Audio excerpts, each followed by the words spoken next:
मतलब होइन एउटा एक काम गर होइन आउँदाखेरिको छोरी जाँदाखेरिको टिकट जो छ 2 तारिकको बिहान 10:50 टिकट छु त्यही केटा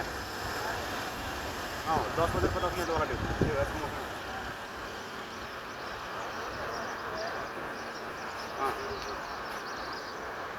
हो ऊ छैन केटी मान्छे पनि राम्रो छैन 5-6 घन्टा चाहिँ अब उसै गइहाल्छ नि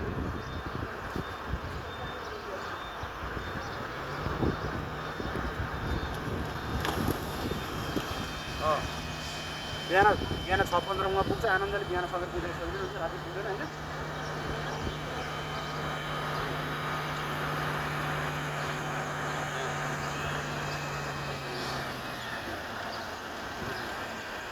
त्यो